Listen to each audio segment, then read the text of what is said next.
Hi friends, स्वागत है आपका हमारे यूट्यूब चैनल में।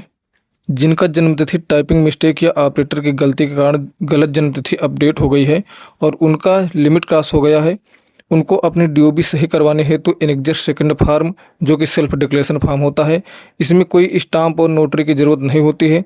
इसको भरकर डॉक्यूमेंट लगाकर अपडेट करवाना होता है, तब डीओबी अपडेट होती है।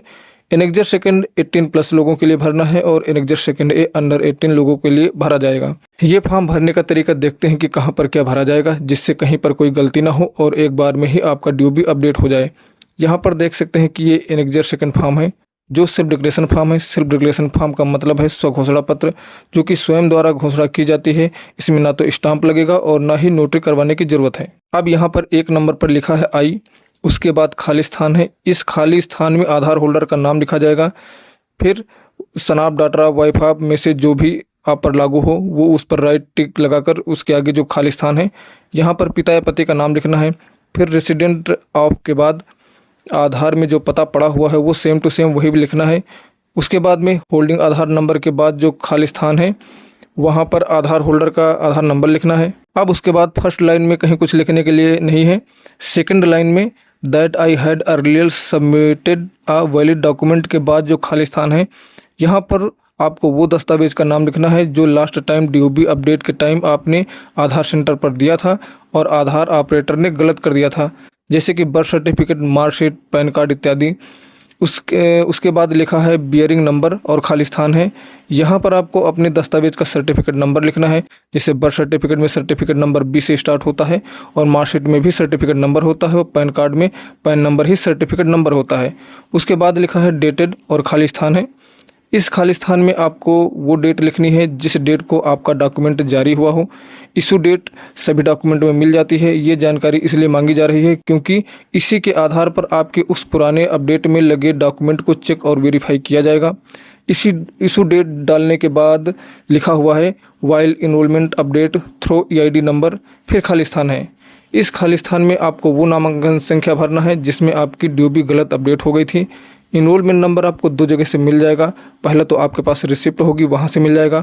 दूसरा, यदि आपके पास रिसिप्ट नहीं है तो आपको अपने आधार को यूआईडीआई के वेबसाइट पर लॉगिन करके आधार अपडेट हिस्ट्री के ऑप्शन से अपना ईआईडी नंबर निकाल सकते हैं। यहाँ पर जगह कम है तो आप यहाँ नीचे 28 डिजिट ईआईडी लिख सकते हैं। अब यहाँ 3rd नंबर की लाइन में that the date of birth was incorrectly mentioned as, यहाँ पर वो गलत डीओबी लिखनी है जो गलती से अपडेट हो गई थी in Aadhaar. While the date of birth mentioned in the submitted valid document was, यहाँ पर सही डीओबी लिखनी है जो आपके डॉक्यूमेंट में है। Which is indeed my correct date of birth. 4th line में 2 बातें लिखी हुई हैं जिनमें किसी एक को चूज करने के लिए बोला गया है और ये कुछ विशेष परिस्थितियों में ही चूज किया जाता है जिसको समझना जरूरी है। देख सकते हैं यहाँ लिखा है that I do not have possession of earlier submitted proof of date of birth document. उसके बाद में स्लैश दिया गया है, यहाँ पर एक बात पूरी हो गई है और सेकंड बात स्लैश के बाद दिया गया है the document then submitted is no longer a valid proof of date of birth, choose applicable. पहली बात का मतलब है कि मेरे पास वो डॉक्यूमेंट नहीं है जो मैंने पहले लगाया था। दूसरी बात का मतलब है कि जो पहले डॉक्यूमेंट लगाया था वो अब वैध नहीं है। यदि आपके पास वो डॉक्यूमेंट नहीं है जो पहले लगाया था तो यहाँ पहले वाले सेंटेंस पर कहीं पर छोटा सा टिक लगा देना है। आपको डॉक्यूमेंट नहीं लगाना पड़ेगा, सिर्फ इसी फॉर्म से डीओबी अपडेट हो जाएगी। यदि आपके पास डॉक्यूमेंट है तो उसे अवश्य लगाना आधार अपडेट करवाते टाइम। बट उस स्थिति में इस लाइन में कहीं कुछ टिक नहीं करना है। मान लीजिए आपने पहले पैन कार्ड लगाया था और डीओबी गलत अपडेट हो गई थी, तो ये फॉर्म जब भरेंगे तो यहाँ सेकंड वाले सेंटेंस पर छोटा सा टिक कर देंगे क्योंकि आप भले ही डॉक्यूमेंट दे रहे हैं लेकिन अब वह डीओबी का वैध प्रमाण नहीं है। यदि आप इन दोनों में कहीं टिक नहीं भी लगाएंगे तो भी कोई प्रॉब्लम नहीं है, चलेगा, कोई दिक्कत नहीं है, आपका आधार डीओबी अपडेट हो जाएगा। अब यहाँ पर दूसरे नंबर पर दिया I request UIDAI to update my date of birth on previously submitted and then valid proof of date of birth document. तीसरे में I understand that earlier document submitted as proof of date of birth is found to be fraudulent false. इसका मतलब यह है कि आपने अगर कोई फर्जी डॉक्यूमेंट फिर से लगाते हैं या पाया जाता है तो आपके आधार को अंडर रेगुलेशन 28 में फिर से डीएक्टिवेट किया जा सकता है। चौथे नंबर पे आपने घोषणा की है कि मैंने ऊपर जितनी जानकारी दिया है वो मेरे हिसाब से सत्य है। अगर कोई गलती पाई जाती है, कोई विषमता पाई जाती है तो इसके लिए मैं फिर से इसमें उत्तरदायी होऊंगा और यहाँ पर नीचे डेट डाल देनी है और सिग्नेचर कर देना। बस आपका फॉर्म भर के फिलअप करके ये पूरा कंप्लीट हो गया है। इसको आधार सेंटर पर जाके लगा के अपना डॉक्यूमेंट लगा के अपडेट कर सकते हैं। अपडेट करने के बाद आपको रिसिप्ट मिलेगी। रिसिप्ट मिलने के बाद कुछ दिन वेट करना है, आपका आधार अपडेट रिक्वेस्ट रिजेक्ट होगा।